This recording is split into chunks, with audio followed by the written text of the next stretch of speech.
Vous avez des enfants, il y a plusieurs personnes qui sont préposées à la garde des enfants. Donc voilà, ils seront soit dans les salles, soit ils pourront aller à l'extérieur s'il pleut pas trop. Donc voilà, je laisse chacun s'approcher et s'installer.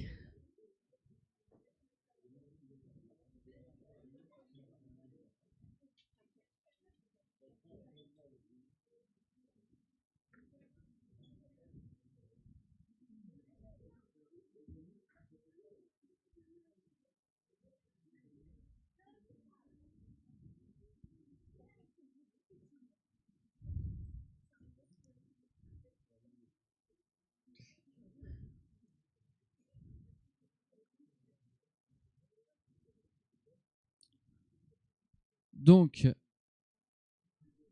si, voilà, je vous demande juste... Alicia?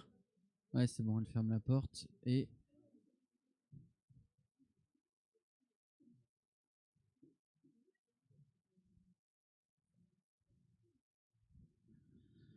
donc, juste, je vais pas parler longtemps, moi. Je voulais juste dire quelques mots pour introduire Philippe. Donc Philippe, a ses nombreuses heures perdues, est pasteur à Villeurbanne-Cussay, donc une église sœur de notre union d'églises. Et c'est une joie pour nous de l'accueillir ce week-end. Il est là cet après-midi. Il donnera la prédication aussi demain matin pendant le culte ici. Et donc Philippe, c'est le pasteur de cette église à Villeurbanne. Il est aussi impliqué en donnant des cours à l'Institut biblique de Genève ou à la faculté de théologie scriptura également. Et on a la joie que ce soit Quentin, Mathieu et moi, de pouvoir collaborer au sein de la pastorale de notre union. Et l'été dernier, on réfléchissait avec les anciens à se dire, mais on aimerait bien avoir un temps spécifique où on parle un peu plus de la parentalité. Et ce qui nous a paru logique, c'est de proposer à Philippe de venir parce que il va sûrement vous en parler, mais je le fais aussi.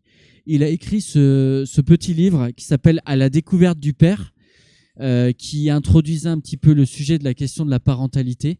Et du coup, c'était une logique pour nous de l'inviter. Il a accepté dans son planning bien chargé.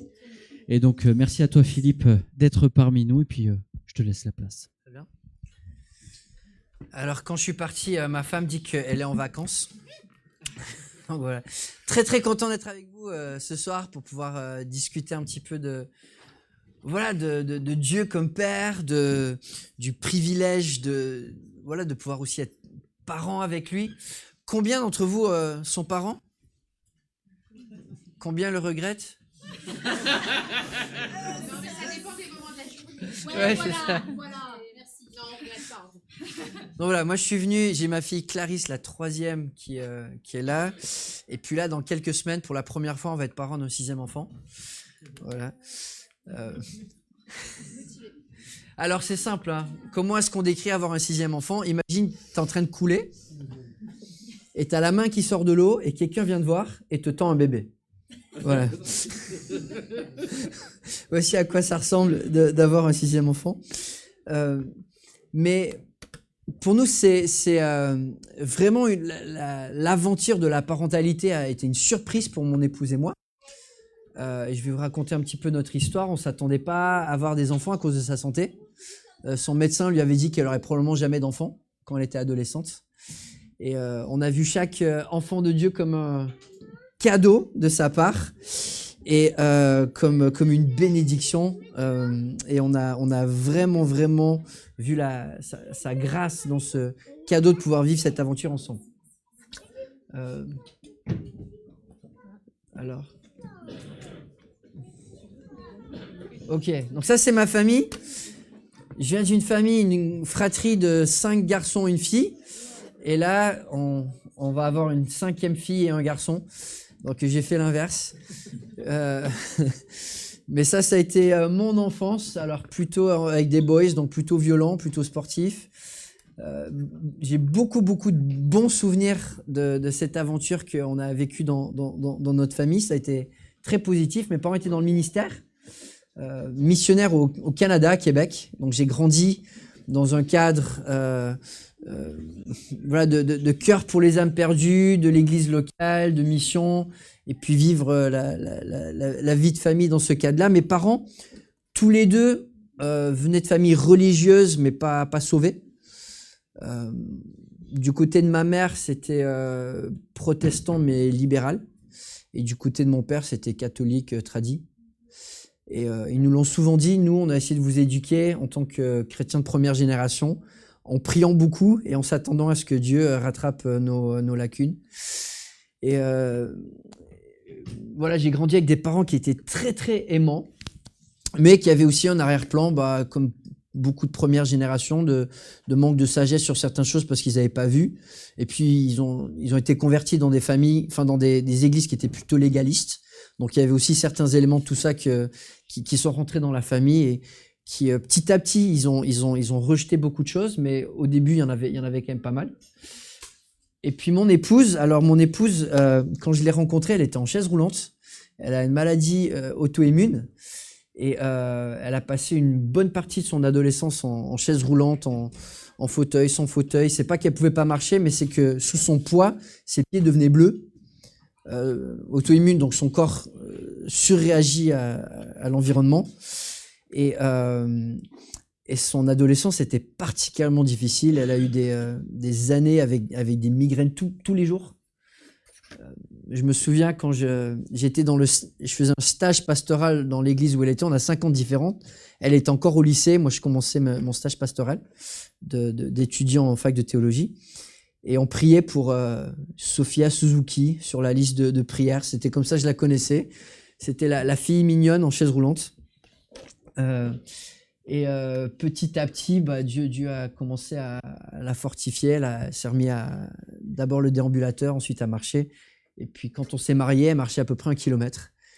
Et ce qui est magnifique, c'est que plus les années ont passé, plus elle a appris à vivre avec et plus elle a appris à porter et à faire.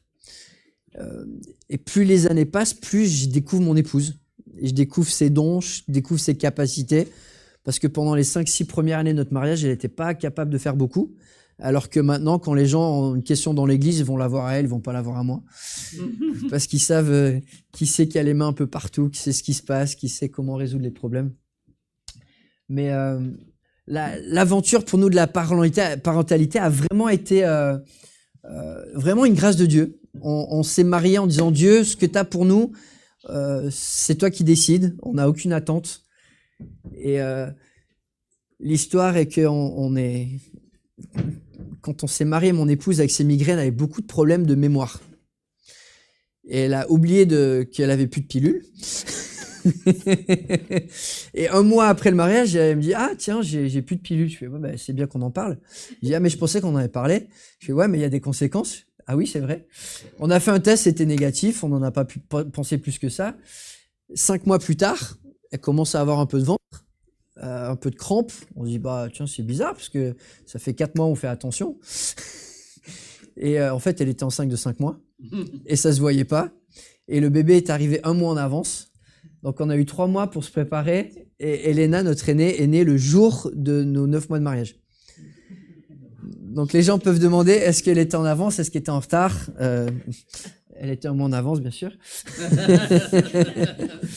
Mais voilà, on a eu la première Elena qui est arrivée le jour de nos 9 mois de mariage avec cette belle surprise d'un cadeau de Dieu qui vient.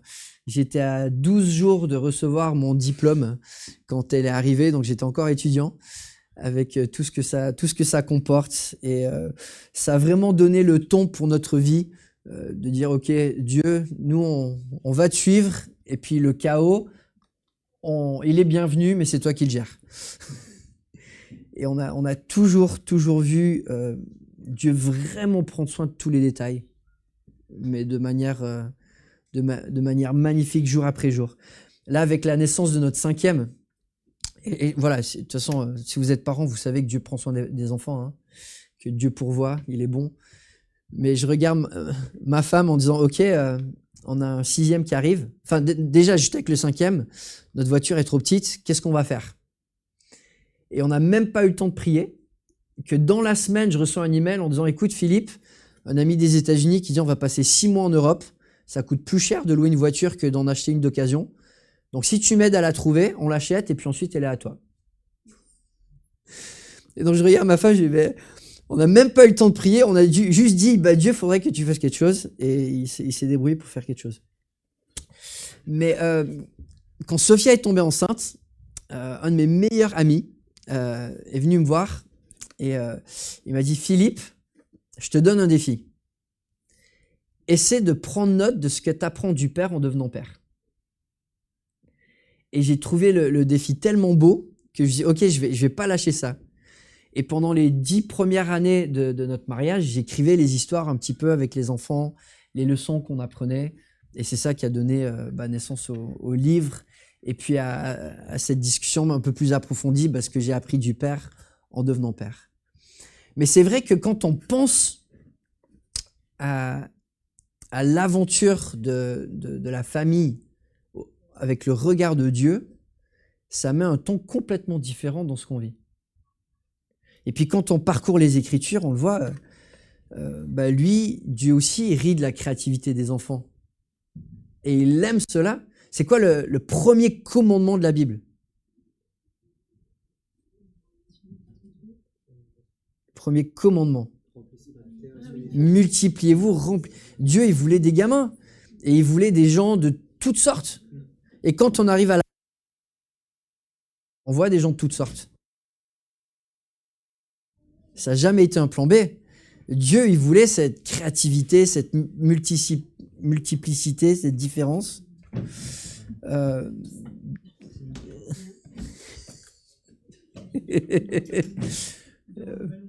Voilà, Dieu, il a envie, comme nous, que des enfants grandissent, s'épanouissent.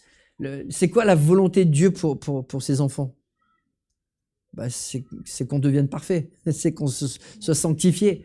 Son désir, c'est qu'on grandisse. C'est qu'on reste pas là où on est, mais qu'on s'épanouisse, qu'on soit libéré dans nos dons, dans nos capacités, qu'on se dépasse. Et puis lui aussi, comme un parent, il va veiller, il va protéger, il va corriger, il va accompagner, il va préparer pour le futur. Et puis, il aime ses enfants, combien il les aime.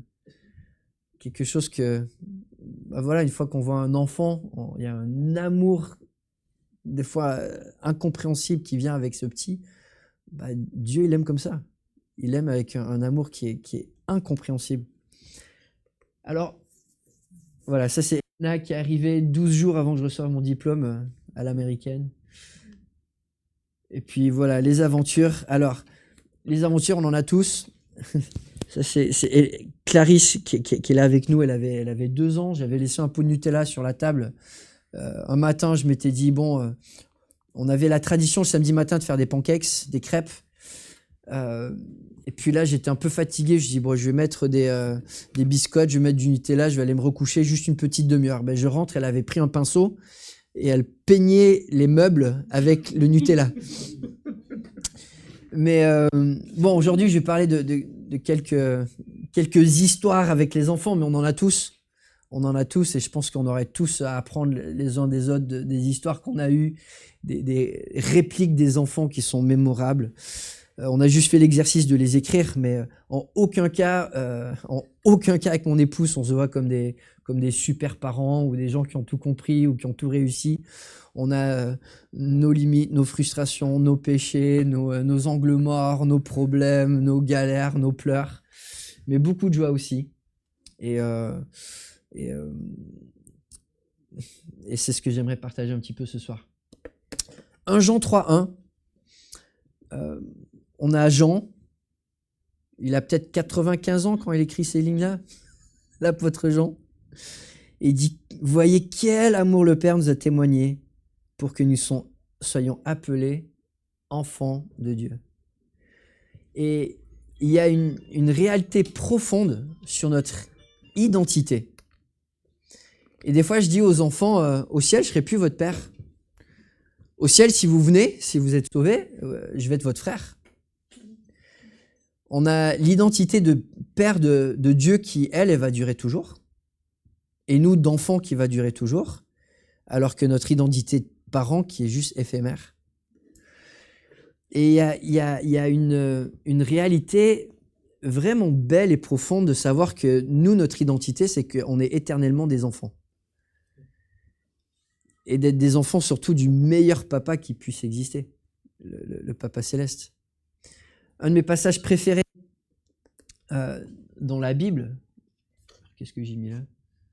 Ah oui, non, mais on y reviendra plus tard.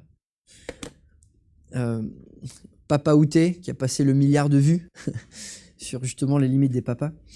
Mais en Galates, on voit vraiment le mariage pour moi de la théologie et des émotions. En Galates, Paul il défend quoi comme pilier de la théologie biblique et réformée? La foi seule. On est justifié par la foi seule. Il va parler de la justification par la foi. Et parfois, quand on utilise ce langage, la justification par la foi, c'est peut-être pas le langage émotionnel le plus fort. Ça devient un peu plus technique. Mais bibliquement parlant, la justification par la foi, c'est quoi? C'est comment est-ce que Dieu nous voit? Qu'est-ce que Dieu le Père dit de nous? Ce qu'il pense de nous et ce qu'il dit de nous. Quand on réfléchit à notre identité, souvent on la construit sur qu'est-ce qu'on pense de nous-mêmes ou ce que les autres pensent de nous-mêmes. Et on essaie de voir, voilà, si aujourd'hui j'ai fait assez de bonnes actions, je me pense bien, et probablement les autres qui m'ont vu pensent bien de moi, donc ça va bien. Et puis la journée d'après, si on n'a pas fait quelque chose de visible, on voit moins bien. Mais quelle est la chose la plus vraie sur nous? C'est ce qu'on pense de nous, ce que les autres pensent de nous, ou ce que Dieu pense de nous? Qu'est-ce que Dieu pense de toi à cet instant? Alors quand je pose la question, le côté naturel, c'est de se sentir coupable, n'est-ce pas? De dire, mais vis-à-vis de Dieu, qu'est-ce qu'il peut penser de moi? La Bible nous dit ce qu'il pense de nous. Et la doctrine de la justification par la foi, c'est que Dieu a décidé de nous voir comme il voit son Fils, et que ce qu'il dit de nous, c'est que nous sommes ses enfants. Et on voit dans ce passage, Paul qui dans tout ce développement de la justification par la foi, et parce que vous êtes ses fils, Dieu a envoyé dans votre cœur l'esprit de son Fils qui crie « Abba Père !» Notre identité de chrétien, le cri de la victoire, c'est pas dire « Ah ouais, Dieu c'est mon papa pounet ». C'est de pouvoir dire « Dieu c'est mon papa !» C'est le cri de victoire le plus grand qu'on peut avoir sur terre. On est héritier du Dieu créateur qui est sur le trône. On est dans la famille du Dieu Tout-Puissant. On a été accepté et lui nous regarde comme ses enfants.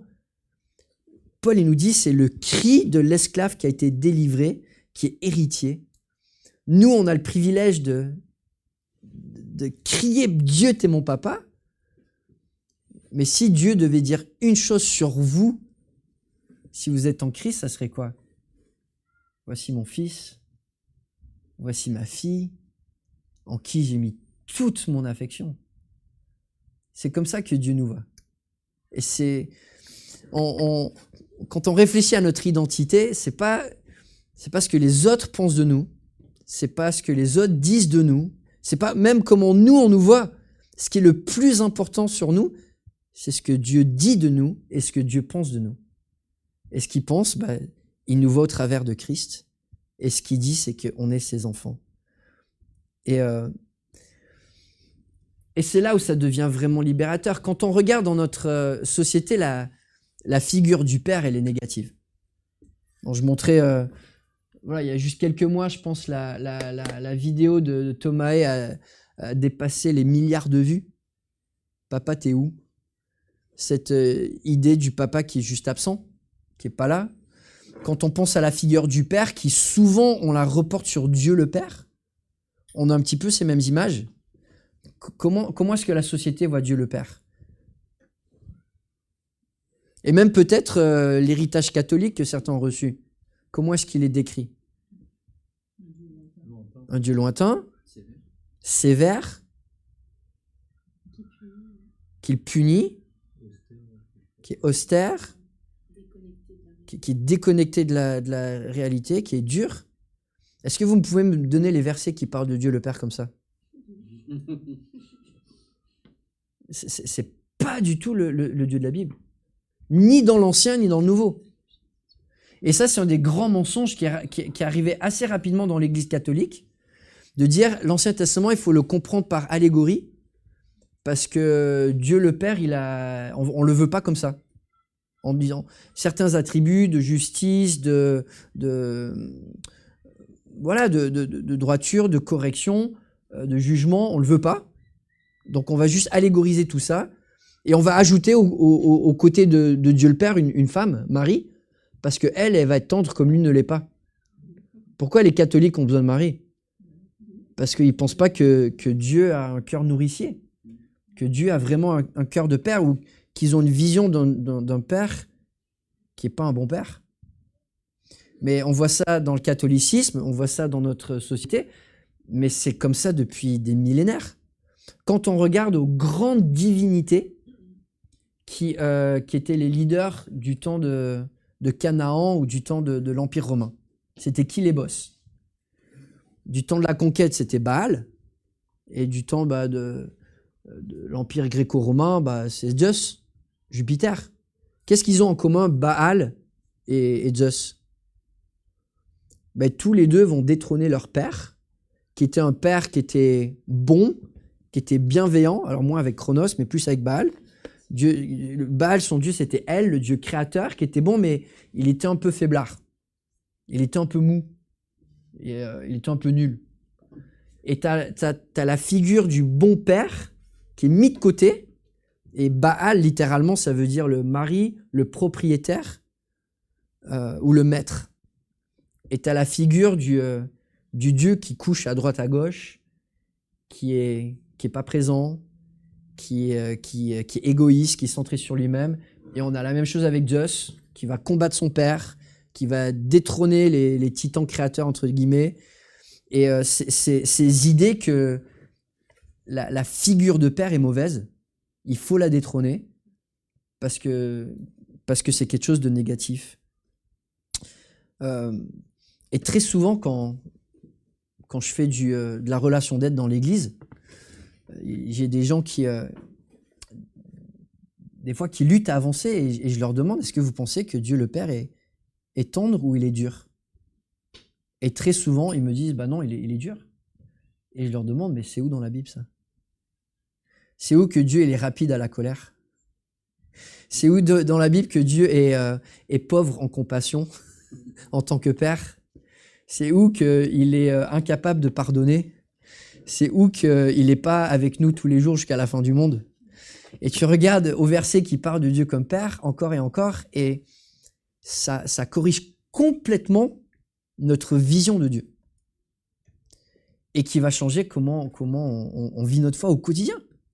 La manière dont on voit Dieu le Père change vraiment notre relation avec lui, notre vie de prière, notre dépendance, notre rapport à la parole, notre zèle pour lui. Et puis ensuite, comment nous, on va imiter un rôle nourricier envers nos enfants. Est-ce qu'on le fait en imitant le Père, ou est-ce qu'on le fait au contraire en disant « je veux pas être comme ce Père-là » ? Parce que si notre vision de la parentalité, c'est de dire « je vais être différent du Dieu de la Bible », en fait, on se dirige vers plein de dangers. Alors que le Dieu de la Bible, justement, c'est vraiment un bon Dieu. Mais je me souviens, il y a juste quelques temps, il y a une dame qui était à la retraite vers 70 ans et qui bloquait dans sa foi. Et je dis, mais ton Dieu, il est bon ou il est dur? Elle m'a dit, mais je n'ai connu qu'un Dieu dur toute ma vie. Et puis en regardant les versets, ça a commencé à épeler l'oignon, et puis ça a changé sa vie après, de redécouvrir Dieu le Père comme il est. Quand Paul il parle de son ministère, il parle en 1 Corinthiens 5 du ministère de réconciliation. Il va dire, mon but, c'est que les gens soient réconciliés avec Dieu le Père. Mais parfois, j'ai l'impression que ce n'est pas juste les non-chrétiens qui ont besoin d'être réconciliés avec Dieu le Père.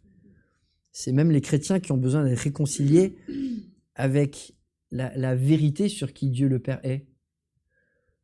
Parce que la société va nous dire les pères sont absents, les pères sont mauvais, les pères sont à détrôner. Les religions vont dire la même chose. Alors que la Bible va décrire un père qui est vraiment tout le contraire de ça. Alors, avec les enfants, quand on s'est amusé, entre guillemets, à écrire le livre, ce qu'on faisait, c'est tous les matins, je lisais, on méditait sur un passage qui parlait de Dieu comme Père dans la Bible, et puis on discutait un peu des histoires qu'on a vécues en famille, et puis ensuite, il partait à l'école, et puis j'écrivais un chapitre. Mais ça nous a permis de parcourir ça en famille. Alors, ce que j'aimerais faire pendant quelques minutes, c'est regarder à quelques attributs de Dieu et de les regarder sous le prisme de Dieu Papa. Et comment ça nous aide à mieux les comprendre. Par exemple, un des attributs de Dieu qu'on aime, qui naturellement, et en tout cas dans l'Église catholique, a tellement été décrit de manière austère, distancielle et même négative, c'est la sainteté. Est-ce que quand on parle de la sainteté, ça évoque en vous, est-ce que c'est un langage émotionnel chaleureux et nourricier? On dit Dieu est saint, quelles sont les images qui viennent en tête? Il y a la distance. Il y a de la distance. La perfection. Il y a perfection. La distance par rapport aux humains dans la perfection. On pense même dans l'Ancien Testament, la montagne sainte, si tu touches, tu meurs. Qu'il y a de la peur, ouais. Est-ce que quand on dit Dieu est saint, ça vous dit yes, j'ai trop envie de se rapprocher de ce Dieu-là? Alors, vous avez changé des couches. Combien de couches on change par enfant? En moyenne, on dit 5000. Alors, voilà, si vous voulez m'interrompre, vous avez des questions quand vous voulez. Hein. Même si c'est pour des apports aussi, comme je vous ai dit, on n'est pas des super parents avec Sophia. On est en cheminement. Et voilà, je partage quelques expériences et quelque chose de la Bible, mais je pense que voilà, on va être enrichi des apports de chacun. Quel est le... Donc voilà, en tant que parent, on sait que la pureté, la propreté, c'est une bonne chose, n'est-ce pas? On sait que... Pardon? C'est quand même plus agréable. Tu dis, pour la relation, c'est quand même plus agréable d'être un enfant qui est changé. Parce que quand il porte son caca avec lui, au bout d'un moment, t'en as marre. Et s'il arrive à un certain âge où il n'est pas propre, T'es pressé qu'il aille au pot. t'es pressé qu'il soit sain. T'es juste pressé qu'il soit pur, que ça avance. Enfin, c'est pas rigolo qu'en quelques secondes, on met sur le prisme de la parentalité un des aspects les plus importants de notre relation avec Dieu, les plus importants de la vie biblique, ça soit désarmé d'un coup. Quelle est la première mention du mot saint dans la Bible?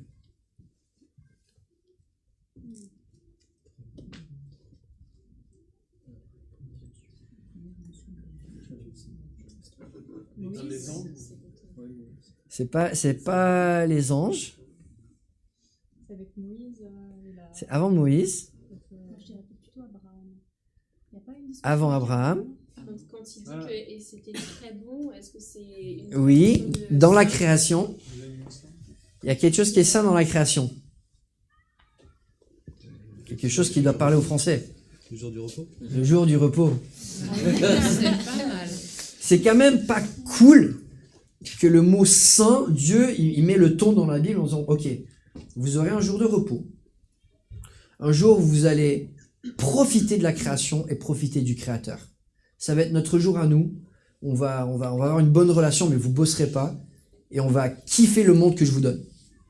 Et ça, on va l'appeler saint. C'est quand même cool.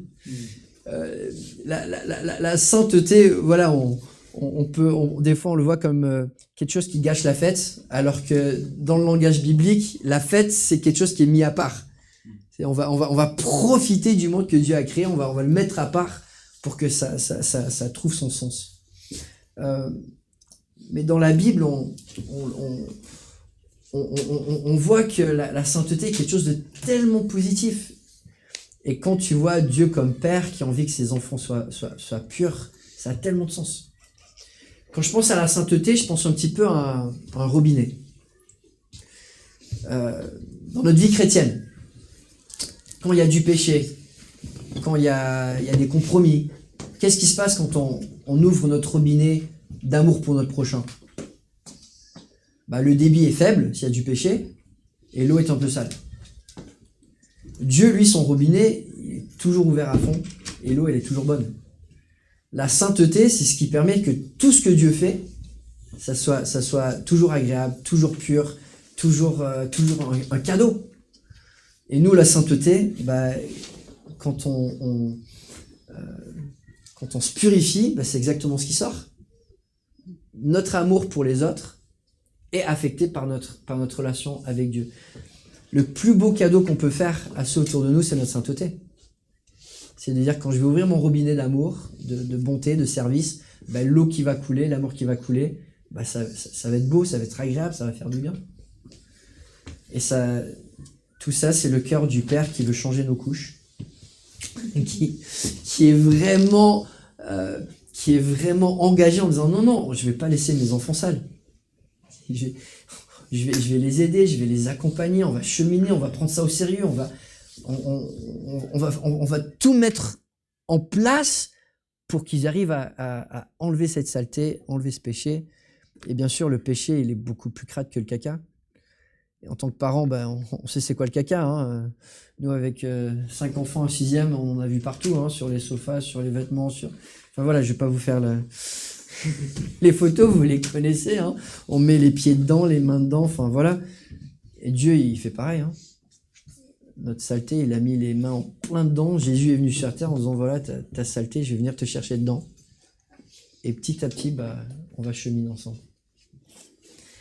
Un de mes plus beaux souvenirs de parentalité, je rentre un jour de travail, un peu physique qu'on avait fait à l'église, et j'avais sué, j'étais crade de partout, et je m'assois sur le sofa, et j'ai ma fille, Elena, qui devait avoir 7 ans par là, 7-8 ans, et qui vient, qui m'enlève les chaussures, et qui commence à me masser les pieds.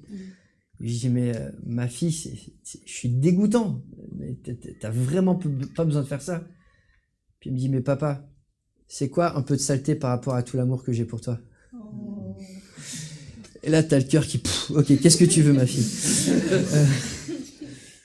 Mais le langage de ce Dieu qui s'est fait sale pour nous, c'est ce qu'on vit avec nos enfants jour après jour. On met les mains dans la gadoue, dans leur péché, dans leur saleté. Non, mais je vais pas t'abandonner. Et je vais être là avec toi jusqu'à ce qu'ensemble, on s'en sorte. Peut-être le deuxième attribut qui, pour moi, a été un attribut qui m'a tellement fait de bien en regardant à tous ces passages du Père, c'est juste de voir à quel point Dieu, le Père, est vraiment tendre. Et quand tu regardes à tous ces versets, un après l'autre, qui parlent de la compassion de Dieu, de sa lenteur à la colère, de son cœur pour les perdus, de sa patience envers ses enfants, il n'y a pas 2 options. Il y a un verset dans le Nouveau Testament qui parle du cœur de Jésus. Qu'est-ce qu'il dit? Je suis doux et humble de cœur.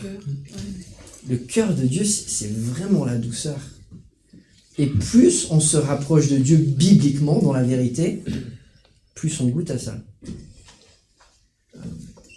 C'est pas qu'il n'y a pas de la place pour un cadre, et on va regarder ça, mais quand on regarde à la Bible dans l'ensemble,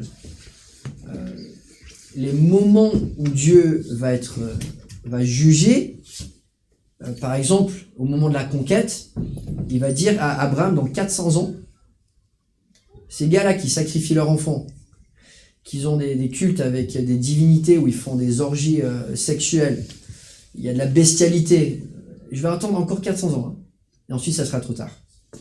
Israël, il attend 1500 ans, enfin 1000 ans après l'Exode. Bon, dès le début, ils trimballent des idoles dans leur sac en partant d'Égypte. Hein.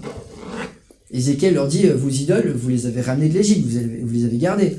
Josué, avant de rentrer dans le pays promis, enfin, après la conquête, leur dit, moi et ma maison, on va servir le Seigneur, vous abandonnez vos idoles.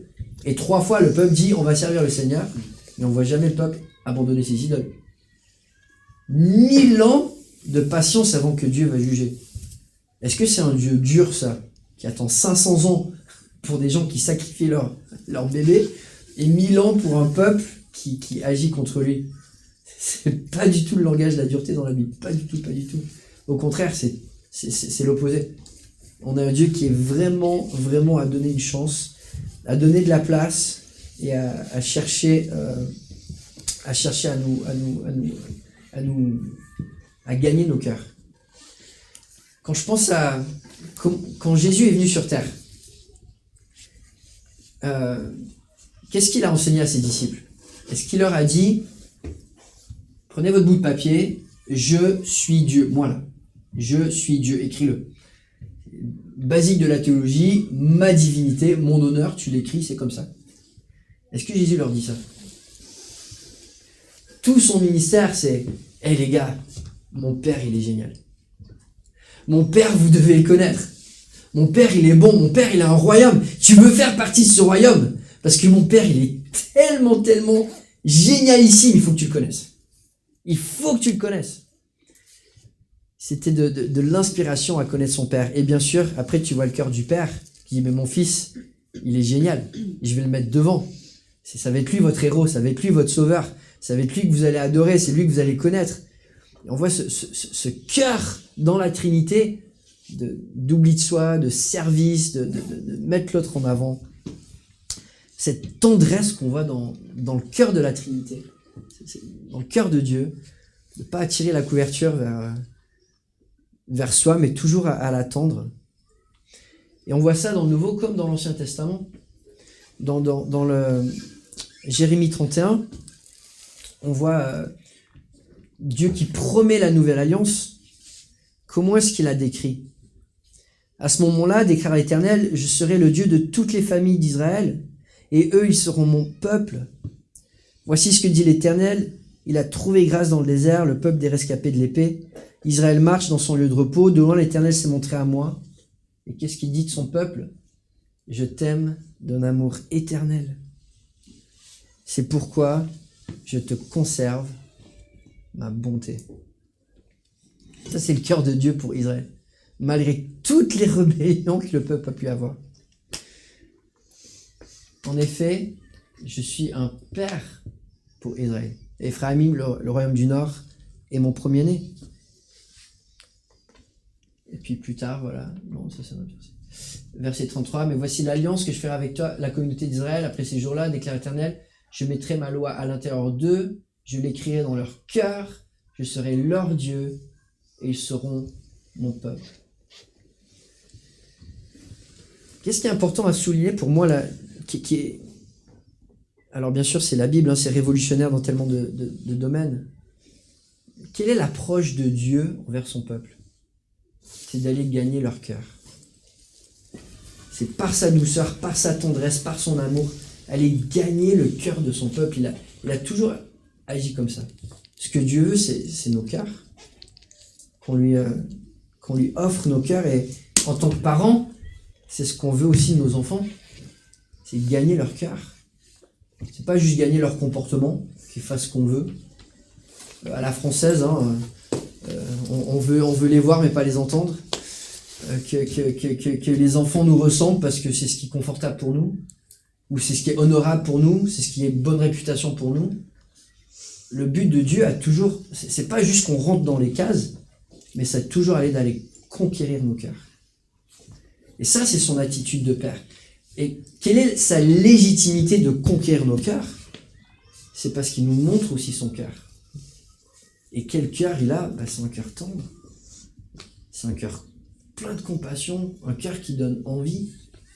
Et quand tu as un papa comme ça qui se met à nu et qui dit à son peuple, t'es mon enfant, j'ai souffert pour toi, je t'ai attendu, j'ai été là, je t'ai tendu la main, j'ai jamais cessé de t'aimer.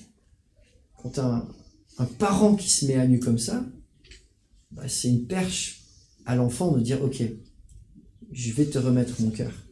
Comme on le voit dans les proverbes, mon fils, donne-moi ton cœur. Cet appel de la parentalité, conquérir le cœur des enfants. Et ça, c'est pas quelque chose qu'on peut contrôler. Et Dieu, même si lui le contrôle, est quelque chose dans lequel il laisse la relation. Il nous laisse cheminer, il nous laisse la liberté de, comme Jésus avec les disciples, de dire, ok, je vais pas vous imposer que je suis Dieu, mais je vais vivre comme tel. Et une fois qu'il part, les disciples disent, mais en fait, il n'y a aucune autre conclusion. Jésus est Dieu. Il y a juste aucune autre manière d'interpréter ce qu'on a vécu. Et de la même manière que nos enfants, en regardant nos cœurs, disent, mais en fait, il y a rien de plus logique que de donner mon cœur à Dieu. Il n'y a rien de plus logique que de donner mon cœur à Dieu.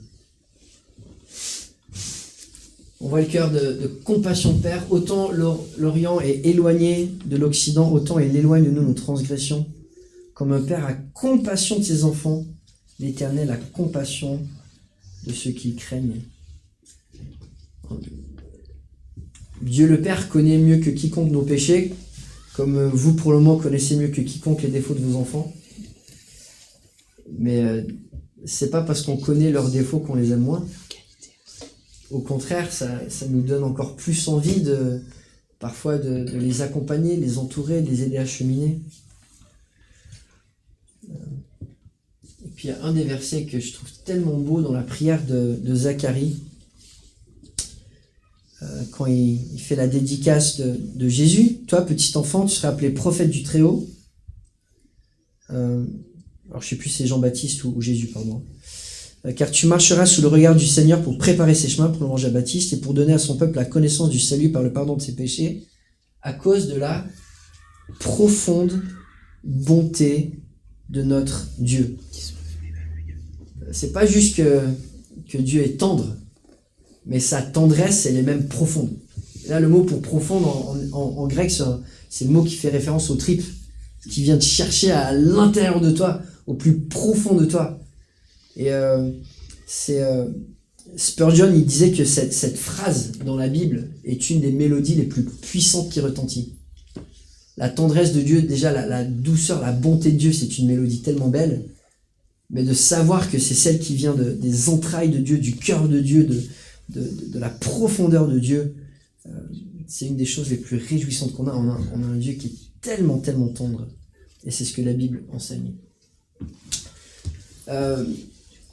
Et puis voilà un élément pour moi qui a vraiment été un éveil.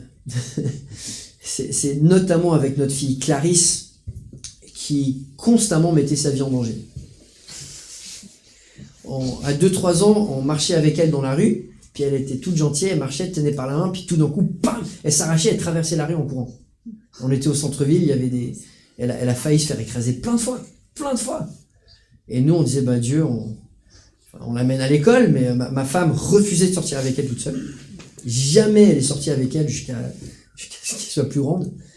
Et on priait, bah Dieu, si tu veux qu'elle reste en vie, c'est toi qui t'en occupe, parce que nous, on n'a aucune idée comment on va faire.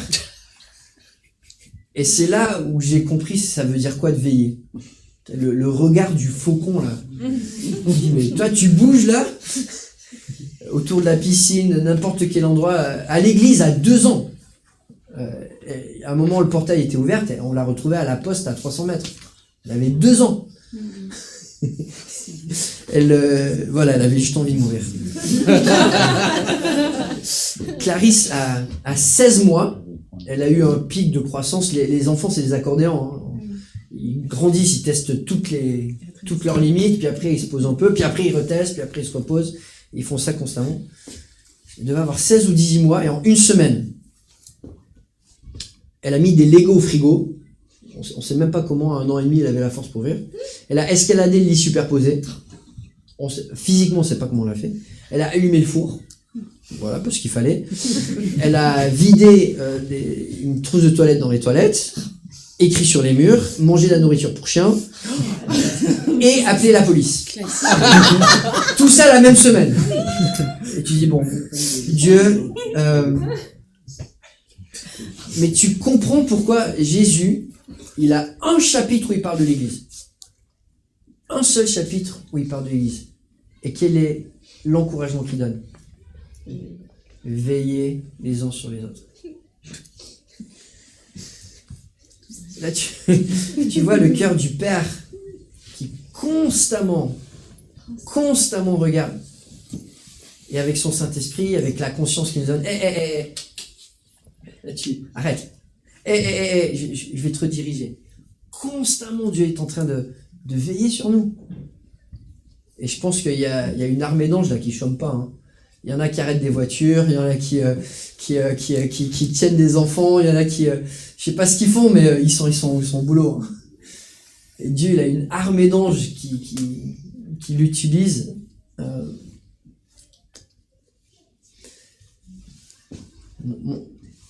Une des convictions qu'on a avec nos enfants, c'est d'être présent pour voir les erreurs et voir le bien que vont faire nos enfants. D'être présent quand ils vont faire quelque chose de bien, comme ça on les encourage, mais quand on encourage nos enfants, nous, on fait péter le plafond, quoi. Mon but, c'est que si l'enfant fait quelque chose qui est droit, qui est en ligne avec la parole, mais on leur fait les éloges de manière à ce qu'ils en aient marre, quoi. Et en même temps, notre but, c'est d'être là quand ils vont faire des erreurs. Pour que ça soit pas juste, nous, dans notre... on a ce principe qu'il faut faire ça, qu'il faut pas faire ça, mais tiens, là, tu as fait ça. Pourquoi est-ce que tu as fait ça? On a une fille, Elena, qui était la pire de toutes. Pendant ces 2-3 premières années, c'était la pire des enfants qu'on a eu.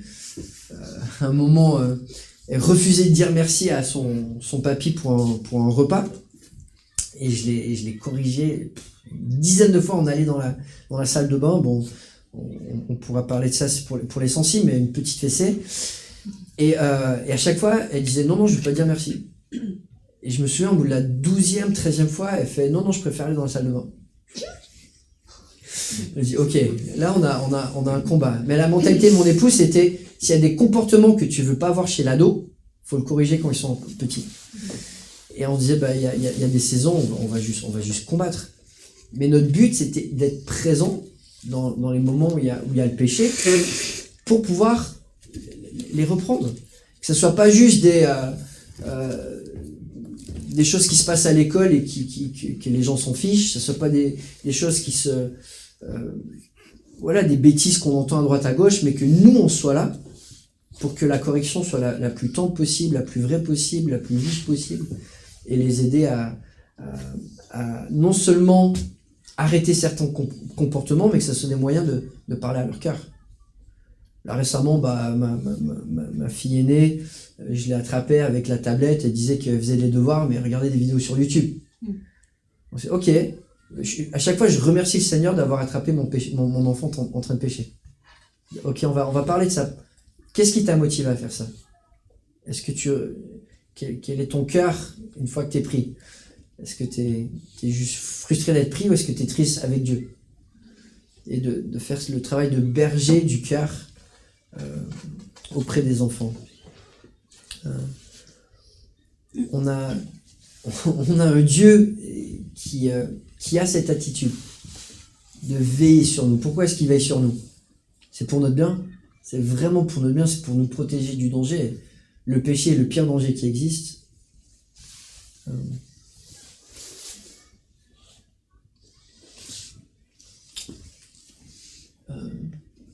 Un de mes psaumes préférés, c'est « Corrige ton fils et il te laissera en repos, il fera tes délices ». Vous connaissez beaucoup d'enfants délicieux?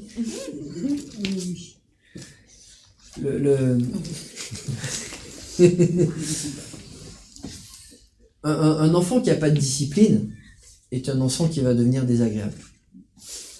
Les maths, elles sont assez simples. Hein. Parce que le cœur humain, son inclinaison, c'est le péché. Et si on ne corrige pas les mauvais comportements et les mauvaises inclinaisons, elles se multiplient. Et la promesse qu'on a, c'est quand on veille sur l'enfant, quand on corrige les mauvaises attitudes, comme Dieu le Père le fait pour nous, ce qui en ressort, c'est des belles choses. Et nos enfants sont loin d'être parfaits, mais je prends beaucoup de plaisir de passer des temps avec eux.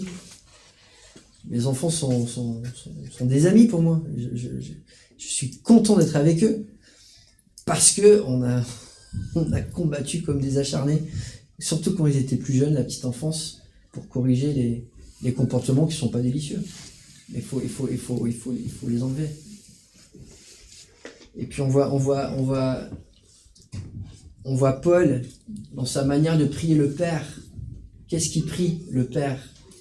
À celui qui peut faire par la puissance qui agit en nous infiniment plus que tout ce que nous demandons ou pensons. À lui soit la gloire dans l'Église et en Jésus-Christ pour toutes les générations au siècle des siècles. Amen. On a un Père, son désir, c'est de manifester sa gloire au travers de nous, au travers de toutes les générations. Et on a l'occasion de le faire en accompagnant nos enfants. Puis je regardais à 1 ou 2 attributs de plus, et puis ensuite on fera une petite pause, et ensuite on aura un temps un peu plus informel avec des échanges. Franchement, c'est pas drôle un gamin. C'est pas rigolo le fait que, enfin nous on va avoir un 6e enfant, je viens d'une famille de 6, mais il n'y en a aucun qui est pareil. Et des fois tu te dis mais celui-là je l'aurais pas inventé. Hein. T'as une diversité dans les tempéraments, les propos qu'ils vont faire, les manières de penser. La famille, c'est quand même un truc rigolo. Hein. Et pareil pour l'église, franchement, si on devait choisir les personnes qu'on mettrait ensemble dans un groupe, Dieu il s'est amusé en disant à Dijon, je vais prendre celui-là, lui il est pas mal comme ça, lui il est vraiment comme ça, bah tiens, on va les mettre à côté. Et on a la famille et l'église qui sont vraiment une réalité de personnes vraiment différentes que Dieu va dire non mais vous je vais vous mettre ensemble et franchement ça c'est pas ce que vous vous attendez mais ça va être rigolo. Mais la nature de la famille par sa diversité est humoristique et moi je pense vraiment que Dieu est un Dieu qui aime se plier de rire. On le voit dans le psaume 2, Dieu rit. On le voit dans la Bible, enfin, il a quand même fait les girafes, il a fait les éléphants, il a fait les ornithorynques. Enfin, tu regardes un canard 2 minutes, tu dis, mais Dieu il s'est amusé quoi. Autant leur intelligence que leur stupidité, leur grandeur que la petitesse. On a tellement de choses improbables dans notre monde et la famille, on est au centre de ça. Les situations improbables qu'on a en famille, les remarques improbables, les commentaires improbables. À 2 ans, j'ai demandé à ma fille, Adeline, la 4e, Adeline, c'est quoi la Bible pour toi? Moi, ce que j'aime faire, c'est juste balancer des questions à mes enfants. Constamment, essayer de les provoquer à réfléchir d'eux-mêmes. Des trucs décalés. Et elle me dit, Jésus bat les méchants, amen. J'ai trouvé ça excellent. À 3 ans, on devait se lever tôt pour aller prêcher dans une église. Et puis ma fille, Elena, l'aînée avait 3 ans, elle dit, bon papa, je suis fatigué. Je dis, ouais, mais là on va servir Dieu et des fois il faut faire des sacrifices pour servir Dieu. Est-ce que tu sais c'est quoi un sacrifice? Discussion de théologie avec une fille de 3 ans. J'étais bluffé de ce qu'elle comprend. Je dis, papa, un sacrifice, c'est ce que Adam et Ève ont fait après avoir péché. Ils ont sacrifié un animal et Dieu a utilisé le sacrifice pour les couvrir. On a besoin de sacrifice pour être couvert. Je fais, waouh, c'est profond. Puis après, elle conclut, ouais, Dieu est mort pour qu'on ait des vêtements.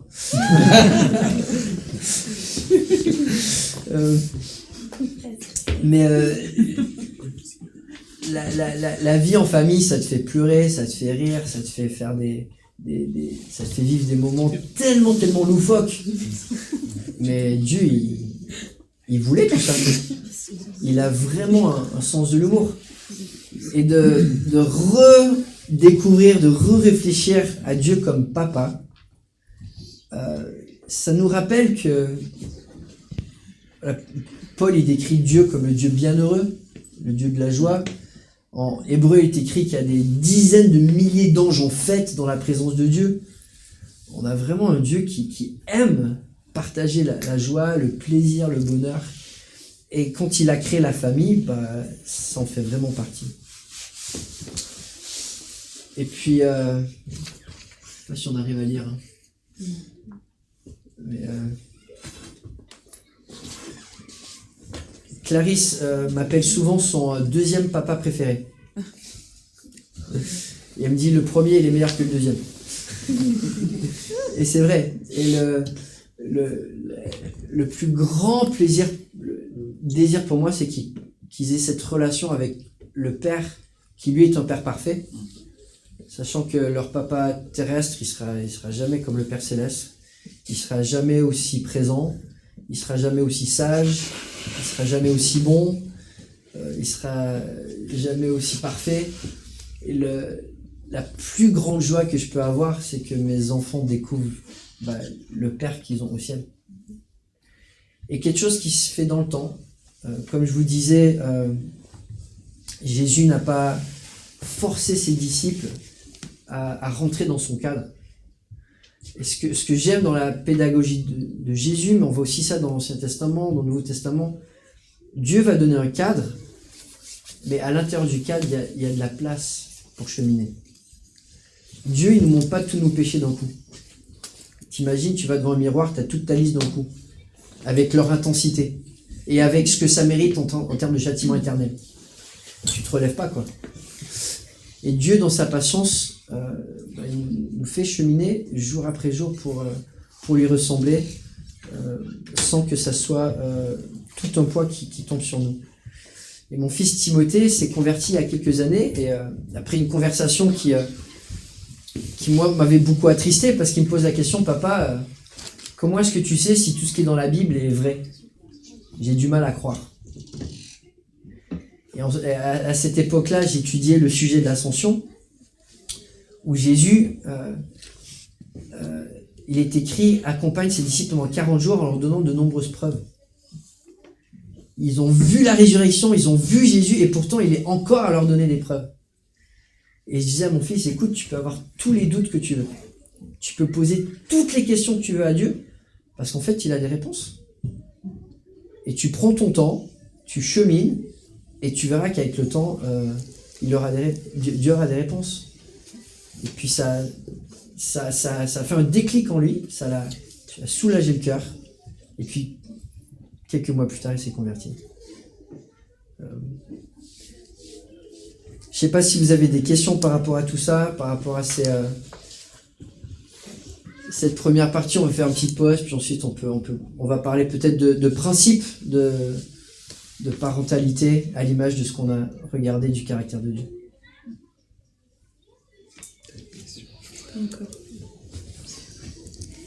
Question, cri de rage, désir de rébellion.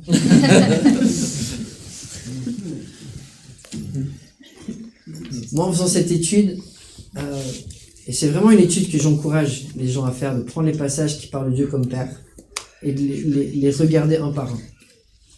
Et moi, ça m'a vraiment envie de donner envie de prier plus, de prendre plaisir dans ce Père si bon, de lui faire plus confiance, de le connaître davantage.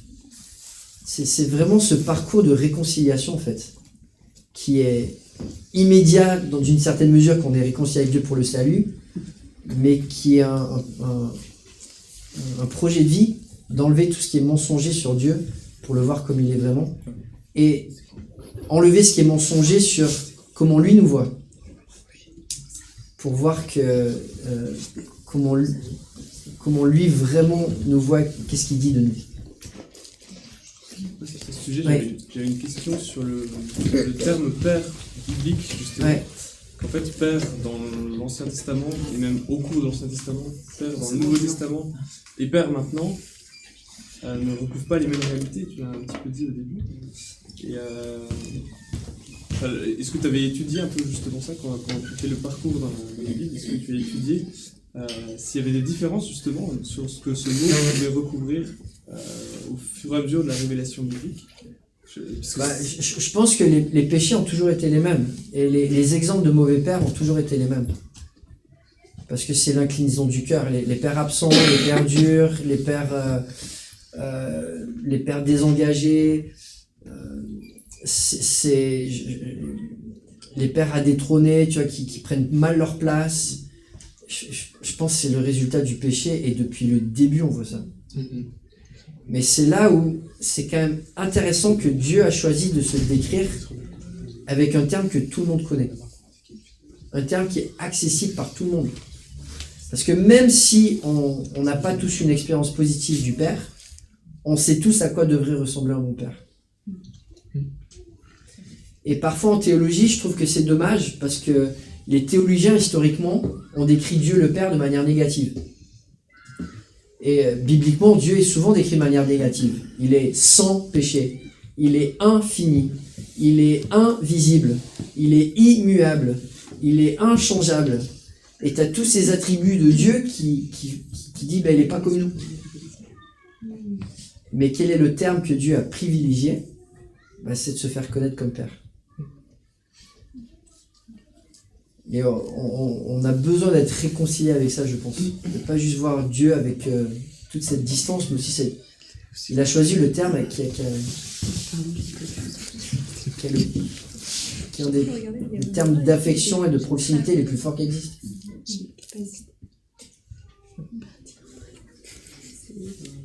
Ouais. Oui, moi, du coup, par rapport aux attributs de Dieu, donc là, du coup, on a vu beaucoup le Père, etc. Après, la révélation divine, elle est progressive. Donc, Ouais. après, effectivement, à l'époque de David, je sais pas l'image qu'ils avaient de Dieu, donc il y a le temple, il y a le lieu saint, voilà, les gens ils peuvent mourir à côté de l'autel. Et puis nous, effectivement, c'est facile, parce qu'on a la révélation complète. Donc, on a... La révélation a toujours été complète pour le temps qui était nécessaire. Ouais. Par exemple, en Michée, il est écrit « Dieu t'a fait connaître, ô homme, ce que Dieu attend de toi ». Il ne dit pas « t'as pas tout, je suis désolé ». Et quand on regarde les psaumes, je vais passer toute ma vie à apprendre de David, qui avait moins de révélations que moi. Tu regardes l'expérience des auteurs des psaumes, tu te dis on a des choses à apprendre. Donc oui, on a des lignes plus fines, on a des nuances plus fines, on a des réalités qui sont plus concrètes, mais Dieu a toujours été le même. Adam, il marchait avec lui dans le jardin. Adam, il a vécu presque 1000 ans. T'imagines si Charlemagne était encore en vie et il disait « Moi, j'ai marché avec Dieu dans le jardin » et te décrit à quoi ça ressemblait. T'as quand même l'humanité qui a été extrêmement impactée par la vérité de comment Dieu a été en tant que Père. Ça, c'est une question, si je suis un grattage intempestif.